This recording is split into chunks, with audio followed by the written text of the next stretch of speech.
ஆண்டு உள்ளூராட்சி மன்ற தேர்தலுக்கான மட்டக்களப்பு மாவட்டத்தின் வேட்பு மனு தாக்கல் இன்றைக்கு தேசிய மக்கள் சக்தி எமது கட்சியினால் இன்று நாங்கள் வேட்பு மனு தாக்கல் செய்திருந்தோம். 12 சபைகளுக்கான வேட்பு மனுவில் இன்றைய தினம் 6 சபைகளுக்கான வேட்பு மனுகளை நாங்கள் தாக்கல் செய்திருக்கிறோம். நாளைய தினம் மிகுதியுள்ள சபைகளுக்கான வேட்பு மனுக்களையும் நாங்கள் தாக்கல் செய்வதற்கு தயாராக இருக்கின்றோம். நாளைய தினம் மிகுதி சபைகளுக்கான வேட்பு மனுவையும் தாக்கல் செய்வோம். மட்டக்களப்பு மாவட்டத்தில் தேசிய மக்கள் சக்தி இம்முறை கூடுதலான சபைகளை வெற்றி பெறும் என்ற எதிர்பார்ப்பில் நாங்கள் களமிறக்கின்றோம். இம்முறை தேசிய மக்கள் சக்தியின் அரசாங்கம் தந்த ஆட்சியினை கைப்பற்றியிருக்கின்றது. அந்த அடிப்படையிலும் கூட மக்களின் ஆதரவும் மென்மேலும் எங்கள் மீது அதிகரித்த நம்பிக்கையை ஏற்படுத்தியிருக்கின்றது. அதனூடாக எமக்கு அதிகமான வாக்குகள் வழங்கப்படும் என்ற எதிர்பார்ப்பதையும் அனைத்து சபைகளிலும் கூடுதலான அங்கத்தவர்களை எங்களால் அனுப்ப முடியும் என்ற நம்பிக்கையுடன் அதனை போன்று சபைகளின் நிர்வாகத்தை நிர்வகிக்கின்ற முக்கியமான ஒரு தரப்பினராக பேரம் பேசக்கூடிய ஒரு தரப்பினராக தேசிய மக்கள் சக்தி இருக்கும் என்ற எதிர்பார்ப்பில் நாங்கள் இருக்கின்றோம். அந்த வகையில் கூடுதலான சபைகளை கைப்பற்றக்கூடிய வாய்ப்புடன் நாங்கள் பயணிக்கின்றோம். நன்றி. ஜனாதிபதி தேர்தல் பொது தேர்தலில் மக்கள் மாற்றத்தை எதிர்பார்த்து வாக்களித்தாங்க. இப்போ நீங்கள் உள்ளூராட்சி தேர்தலில் எதை எதிர்பார்க்குறீங்க, உங்களுக்கு வாக்களிக்கணும்? தேசிய மக்கள் சக்தி அரசாங்கம் இந்த நாட்டை பொறுப்பேற்கும் போது இந்த நாடு இருந்த நிலைமை தொடர்பாக நீங்கள் அனைவரும் நன்கு அறிந்திருக்கின்றீர்கள்.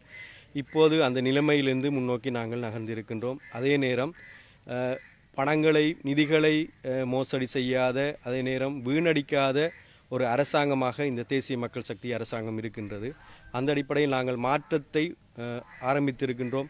அந்த மாற்றத்தின் ஒரு படியலாக நாங்கள் எங்களது பாராளுமன்ற உறுப்பினர்களிலிருந்து, அதே நேரம் அமைச்சர்களிலிருந்து, ஜனாதிபதியிலிருந்து அவர்களின் நிதி வீணடிப்புகளை, கடந்த கால அரசாங்கம் வீணடித்த நிதிகளை இல்லாமல் வீணடிப்பு செய்யாமல் நாங்கள் நிதிகளை சேமித்து மக்களுக்கு அந்த நிதிகளை கொண்டு சேர்க்குகின்ற கிராமமாக அந்த நிதிகளை கொண்டு சேர்த்து மக்களின் நம்பிக்கையை வென்ற ஒரு அரசாங்கமாக இந்த தேசிய மக்கள் சக்தி அரசாங்கம் இருக்கின்றது.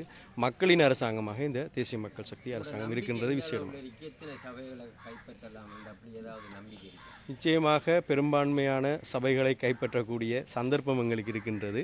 அதே நேரம் சபைகளை நிர்வகிக்கின்ற, அதே நேரம் பேசும் பொருளாக சபைகளை கைப்பற்றக்கூடிய அதிகாரத்தை கொண்ட ஒரு சரப்பினராக நாங்கள் அமைந்திருப்போம். கடந்த தேர்தலில் வழங்கிய வாக்குறுதிகள் இதுவரை நிறைவேற்றப்படாமல் இருப்பதாக மக்கள் பகுதியில் ஒரு குற்றச்சாட்டு உள்ளது. இந்த தேர்தலில் எவ்வாறான வாக்குறுதிகளை நம்பி மக்கள் உங்களுக்கு ஏன் வாக்களிக்க வேண்டும்?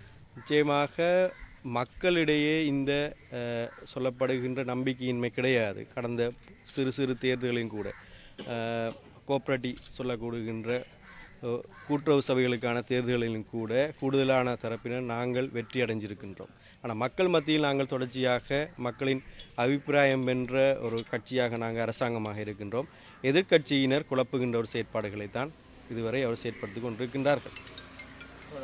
மதவாத பேச்சுக்கள் தான் முஸ்லீம் அரசியல்வாதிகள் முன்னெடுத்தார்கள். அதற்கு செவிசாய்த்த முஸ்லீம் மக்கள், பொதுவான முஸ்லீம் காங்கிரஸ், அதே போன்று ஹிஸ்புல்லா, அதே போன்று அமீர் போன்றவர்களுடைய அந்த பேச்சுக்களுக்கு அடிபணிந்து தேசிய மக்கள் சக்தி குறைந்தளவான வாக்குகளை தான் பெற்றுக்கொண்டிருந்தார்கள்.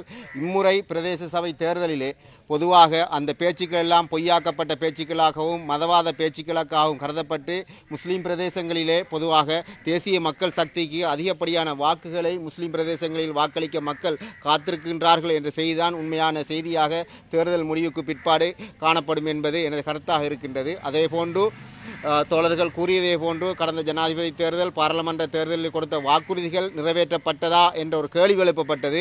அந்த கேள்விக்கான சரியான பதில் இன்னும் எங்களுக்கு காலம் இருக்கின்றது. எங்களுடைய கட்டமைப்புகள், நிர்வாக கட்டமைப்புகளை நாங்கள் ஒழுங்கு செய்ய வேண்டிய நிலையில் எங்களுடைய அரசாங்கமும் எங்களுடைய தலைவர்களும் இருக்கின்றார்கள். எங்களுடைய தலைவர்கள் அதற்கு பிற்பாடு இன்னும் 6 மாதத்துக்கு பிற்பாடு இந்த நாட்டிலே எவ்வாறான அரச கட்டமைப்பு, எவ்வாறான எங்களுடைய வாக்குறுதிகள் எவ்வாறு நிறைவேற்றப்பட்டிருக்கின்றது, மக்கள் எங்கள் மீது உள்ள நம்பிக்கைகளை எவ்வாறு எதிர்பார்த்து அதற்காக தகுந்த பதில்களை இந்த பிரதேச சபை தேர்தலிலே தருவார்கள் என்ற நம்பிக்கையுடன் எங்களுடைய அரசாங்கமும் நாங்களும் இருக்கின்றோம்.